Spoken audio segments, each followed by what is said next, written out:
Welcome to the Embrace Podcast, a podcast where we motivate and inspire fellow type 1 diabetics to embrace diabetes through community, giving tips and advice through experiences and research, and through real life living examples of what embracing diabetes looks like.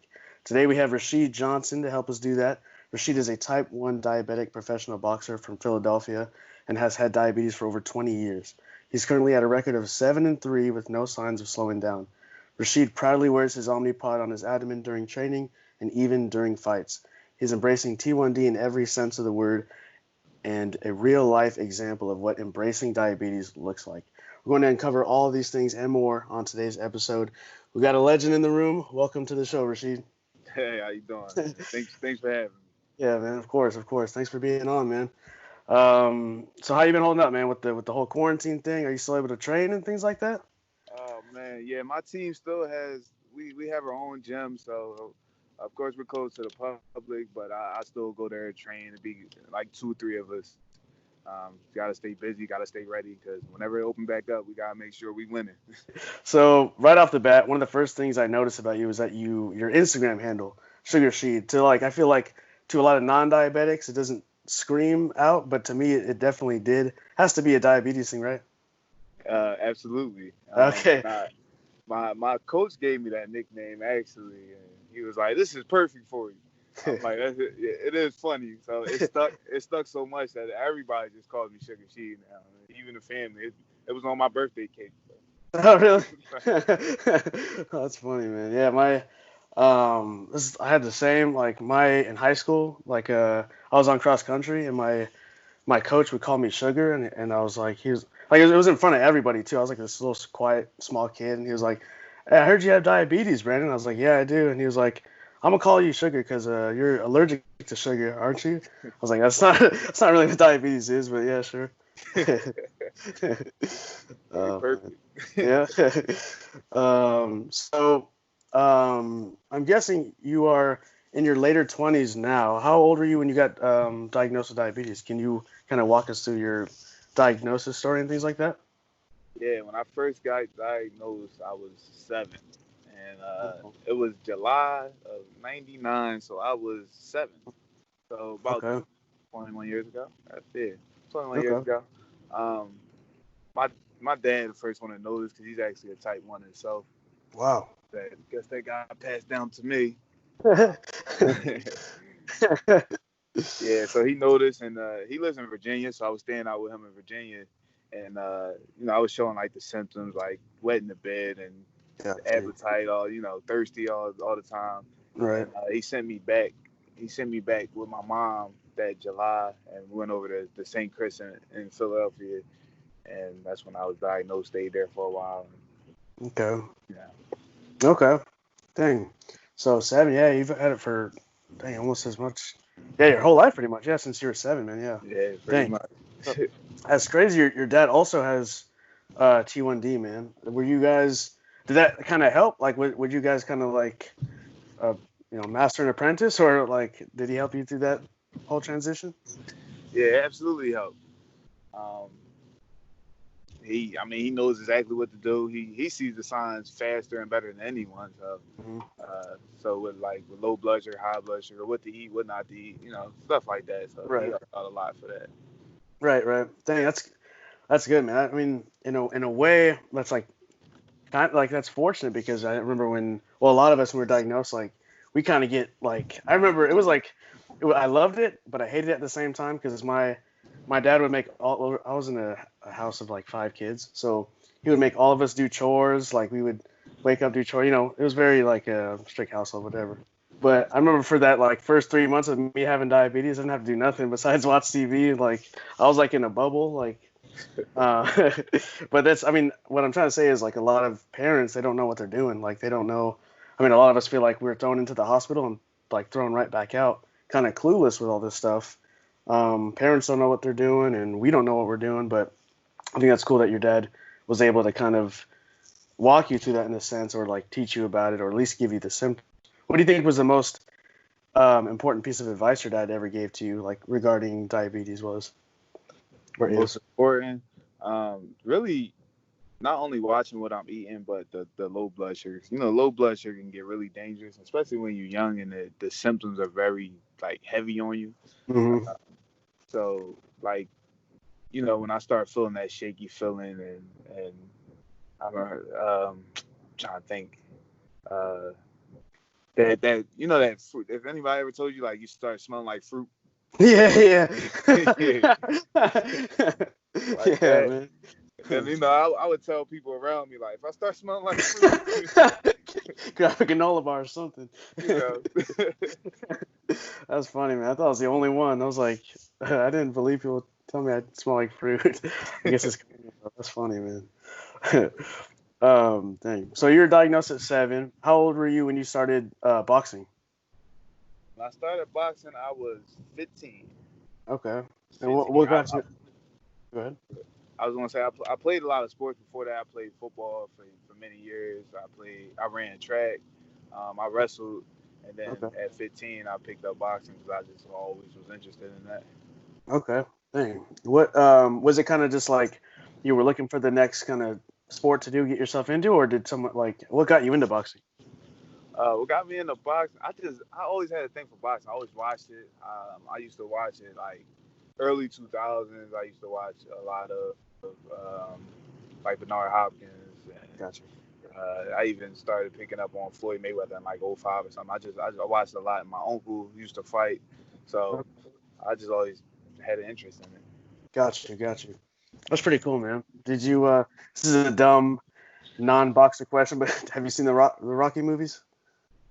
Yeah, I seen all of them. I see all. I'm not too big of a fan of them, but I checked them out. I actually was on set for the last Creed movie. Really? Um, Too bad Oh, my part got cut, but I was an extra. wait, really? Yeah, Oh, dude, that's yeah. dope. So That's I was awesome. in a room with like Woody Harrelson and Michael Dang. B. Jordan. That was pretty Oh cool. my gosh, dude. That's awesome, man. Yeah, like I want to say the Creed movie. This might be this older people might hate this, but I like the Creed movies a lot better than the Rocky movies, man. They're good, man. Southpaw's good too, but that's I'm getting off topic. I'm a huge movie guy. I'm getting off topic. Nah, that's cool. But anyways, back to what we were saying. What do you think are you mentioned some of the boxers that used to watch like Hopkins and things like that. Who were your biggest influences growing up and even today? You know, maybe like family members or other boxers or maybe trainers. Um, Growing up, I'm gonna definitely say my uncle. My uncle John Johnson. Like I said, he used to fight, and every time I would see him at any family events or something, he always like, "Oh, well, try this, do this, do that." Like, you know, and he actually trained me for a while, but he's a pretty busy guy, so he's like not my trainer right now, but I Gotcha. still was an influence on me. Now, as far as other fighters, as far as like you know, like the top guys. I Mm. would say even today, I still watch Sugar Ray Leonard. I mean Sugar Ray Robinson, really. Sugar Ray Robinson, watch a lot of his videos. The ones they do have, I know they Yeah. got a lot of those missing, but I Mm. watch a lot of those. Tommy Hearns, I like because we kind of built the same. But Yeah. yeah, of course, I like Mayweather when he was out. You know, a lot of people hate him, a lot of people love him. Yeah. Yeah. He's no doubt he's a legend, man. He's awesome. He's big in Vegas, man. I was raised in Vegas, so we see him on billboards and everything, undefeated and all that. Yeah, he's a legend, man. What they had to do, and also Andre Ward. I can't forget about Andre Ward. Yeah, yeah. Yeah. That's awesome, man. Those are all legends, dude. And does your uncle is he with you in Philadelphia or is he somewhere else now? Yeah, he's in Philadelphia now. Okay, cool. Um, Going into like more of like the boxing thing, was there and diabetes, was there ever a moment you felt type 1 diabetes was getting in the way of your boxing or maybe where you couldn't juggle both? And how do you move forward and get past that way of like thinking or that block maybe if you do feel it sometimes? Well, I felt like that my entire amateur career. Hmm. Um, that was just so many ups and downs with that. Like I felt like I couldn't get it right, and I'm like, man, this is really holding me up. My blood sugar going low, my blood sugar going high. Well, like I don't know if I could do this, but it's just something in me just kept telling me like listen, just keep pushing, man. It's gonna pay off one day. Just keep pushing. And Yeah. I had some tough run-ins. Like it's like 1 second I'm winning Golden Glove semifinals, get to the finals, and then my body reacts a total Oh man. different way. Like, and I'm like, Yeah. oh man, now I done lost that fight. And I'm like, man, I don't know. I'm trying to make the Olympic team, but couldn't Yeah. do that. So, um, the amateurs, like I said, was really rocky for me. But I learned a lot from it, and it helped me learn my body more. Okay. Helped me learn a lot more. So then when I did turn pro, I I um I put it to work. So I've Gotcha. been having a way better pro career. And now I'm at that level where um, I'm really showing that you can do this. You can do Right. this. So, Yeah, man. Dude, that's awesome. Yeah, I think there's definitely, I can imagine there was definitely like a learning curve, especially, even just boxing in general, like how your body reacts and stamina and things like that. But having to throw, diabetes in the mix and getting past that, it's just all the more impressive and adds to your kind of story of being like now a pretty good, accomplished pro wrestler, or not wrestler, my bad, pro boxer. So that's really, really cool, man.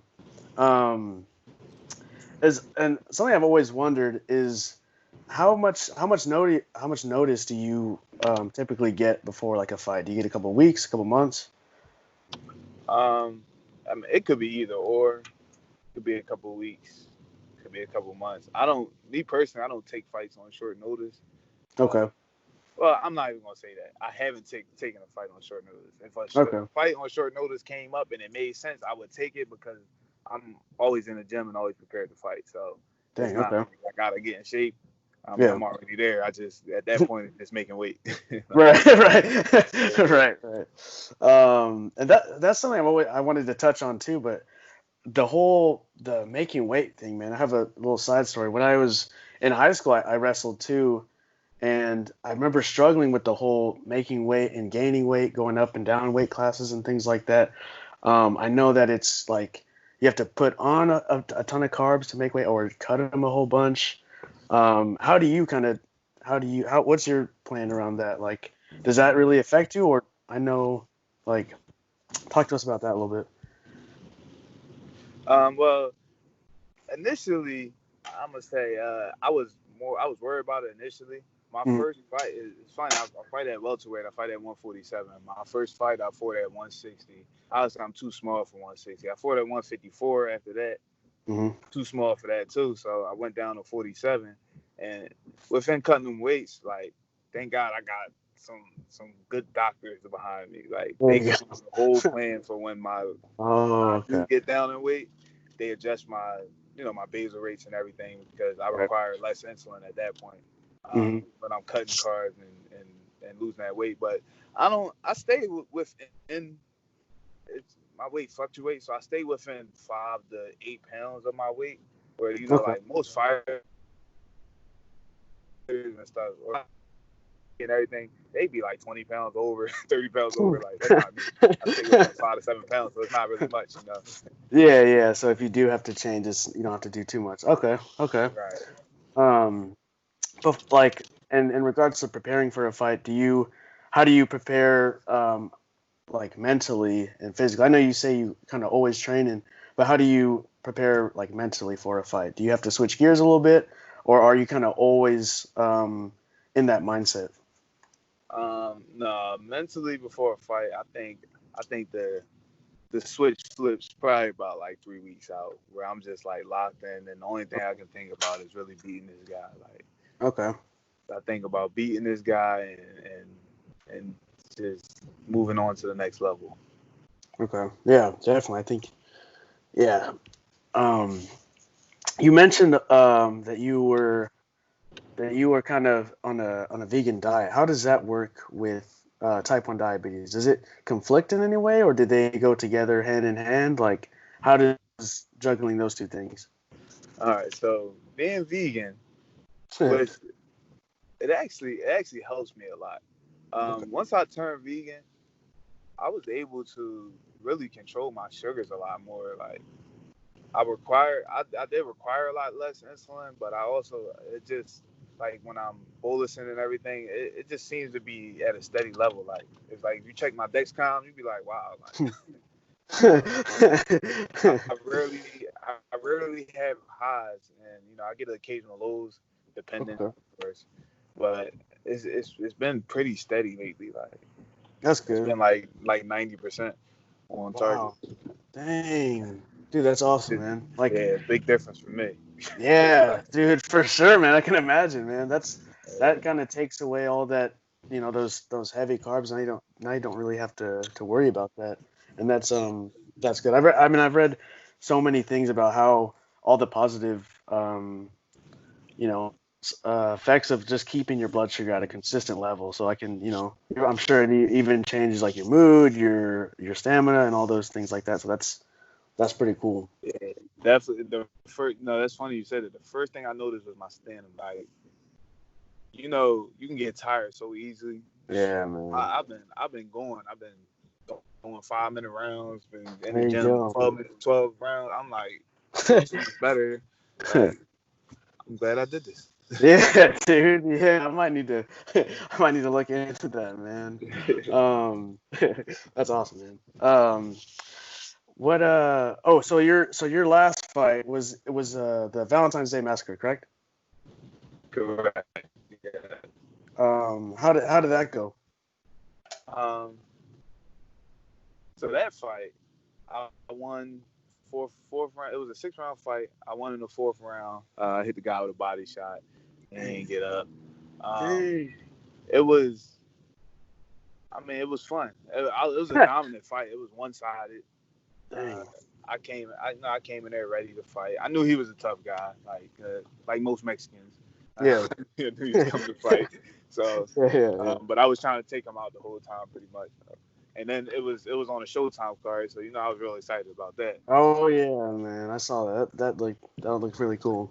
Yeah, I've seen that official like looking photo too with you in front of the Showtime car with your Omnipod, dude. That was awesome. That's like yeah. that's really cool, man. That was like a good moment for diabetics, man. Was that I could be wrong, but I saw a clip on your Instagram feed where you not I think it was this one, but you like punched this dude.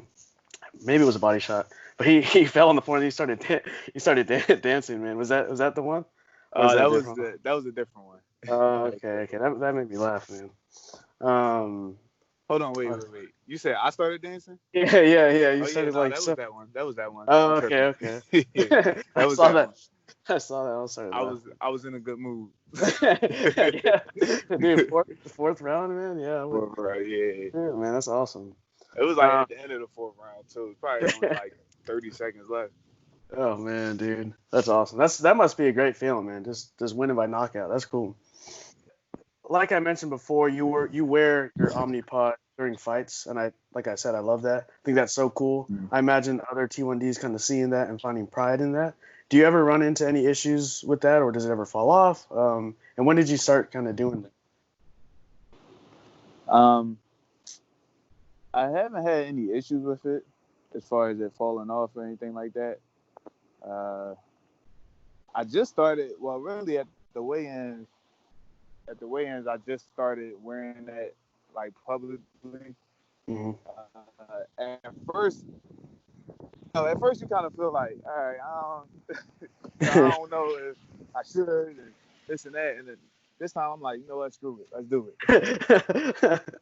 I was like, let's do it, let's show the world. And the first time I did it was on the Showtime card, so There you go. yeah, I was happy to do it. I'm like, listen, I'm gonna wear this proud. I've been like this all my life, so and Yeah, man. I'm gonna show everybody that it shouldn't stop you from doing anything. So um, it doesn't. It depends on where you wear it. It doesn't really Yeah, fall off. So I mean, it hasn't fallen off for me.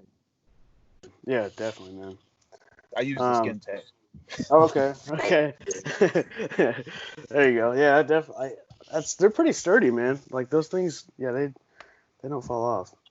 Um, what would you say are your biggest aspirations as a professional boxer? Well, I mean, I'm gonna have to say like my family, man. Really, Okay. I'm gonna have to say my family. I'll say my family's my biggest aspiration. Just, just what I like the most really, and I'm gonna be honest about this. I like how I can show that with boxing I can compete at such a high level Mm-hmm. with guys without T1D. Yeah, man.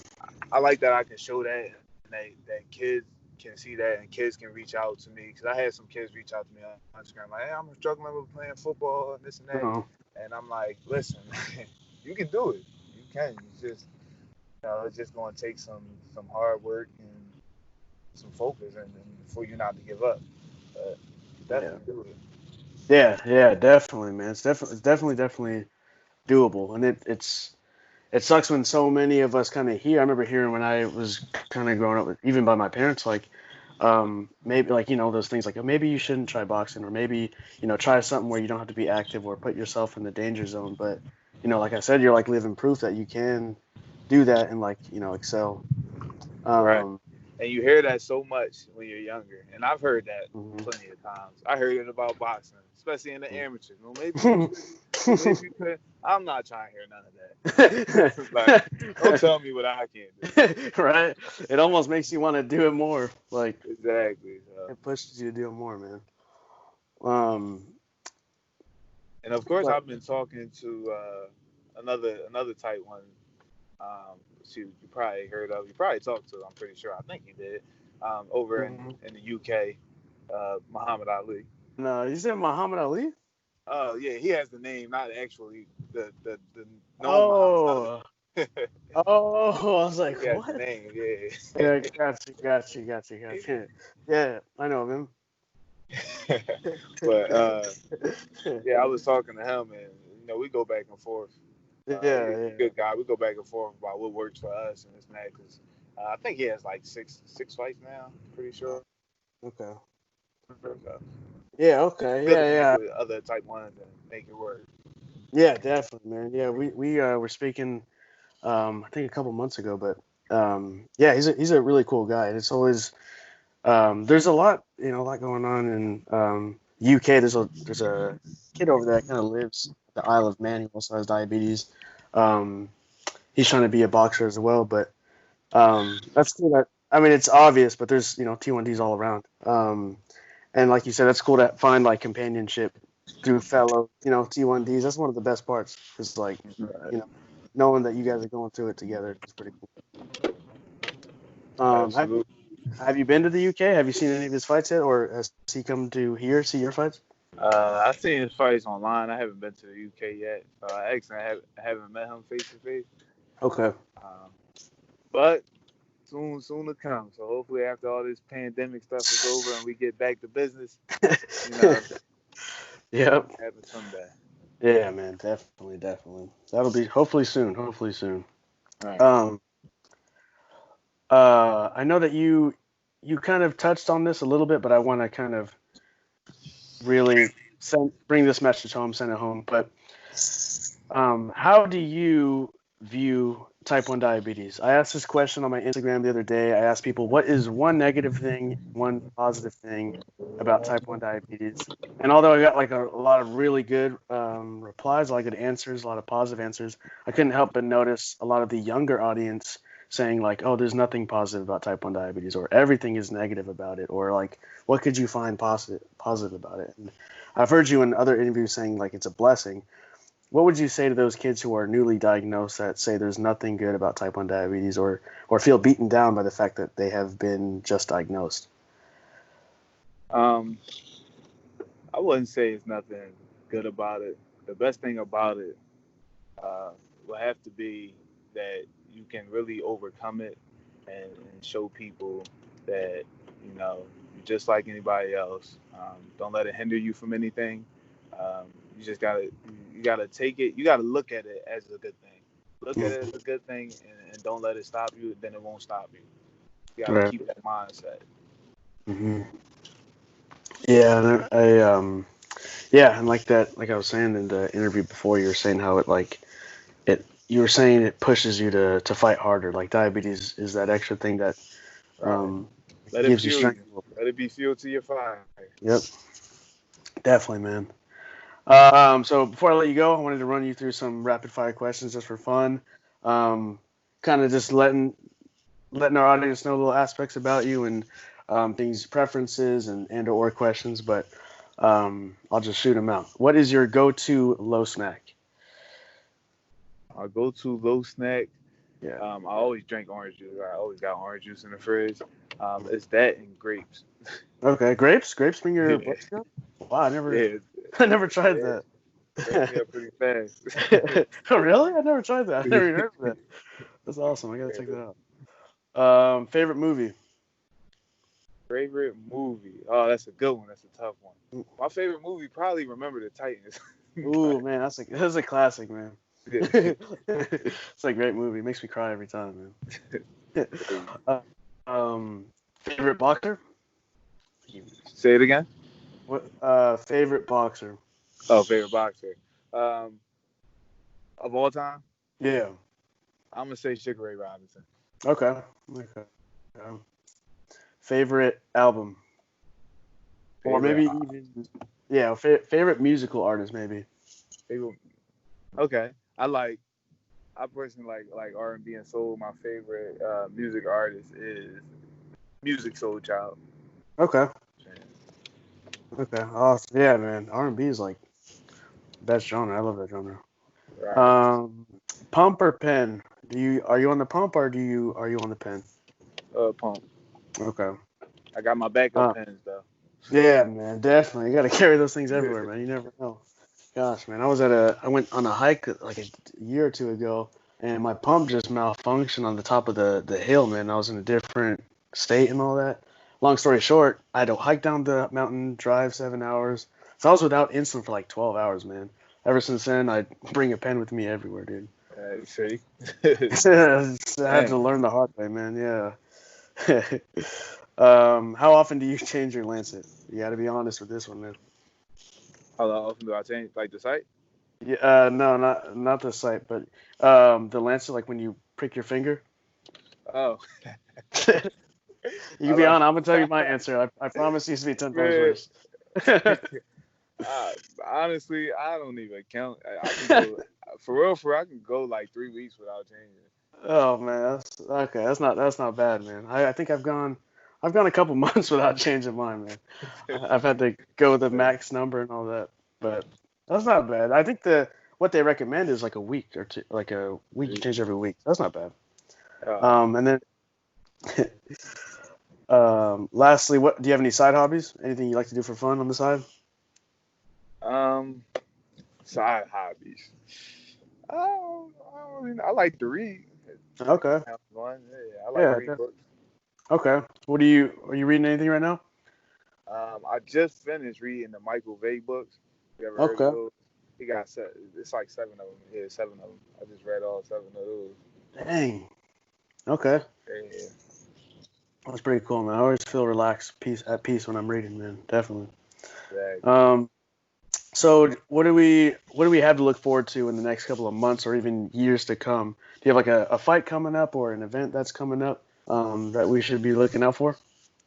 Yeah, so I have a fight scheduled for June 27th. Of course, that's pending, due to the situation. If it is pushed back, it'll be pushed back to, I think, July 29th, I believe it'll be. Okay. Uh, both of those will be at the 2300 Arena in South Philly. Okay. So we got to look forward to that. I should be stepping up to 8 rounders, which is Okay. good.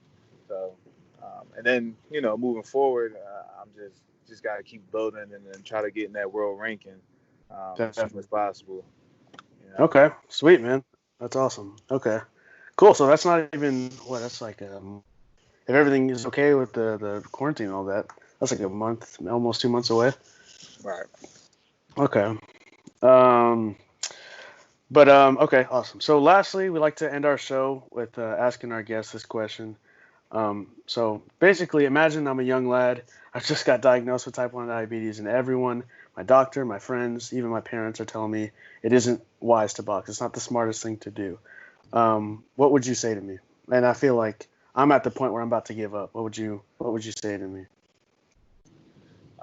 Do what do what you believe is right. Do what you believe that you can handle, because you can handle that. You can handle anything that you put your mind to.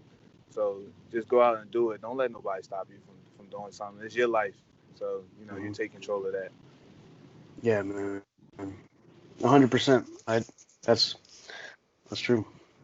All right, man. Well, thank you again, man, so much for being on the show. It was an honor, a great conversation. I believe a lot of our listeners today will find inspiration and motivation behind the words that you spoke today. As a fellow T1D, I thank you for representing us well. Again, that image comes to mind with you in front of the show card, and I look forward to seeing you compete next. You can find Rasheed on Instagram at Sugarsheed, Sugarsheed, and continue to follow his journey like Embrace does. Do you have anything you'd like to say before we kind of end out the show? No, that's about it. Thank you for having me again, man. And I hope everybody is inspired by this and go out and do what you need to do for your life.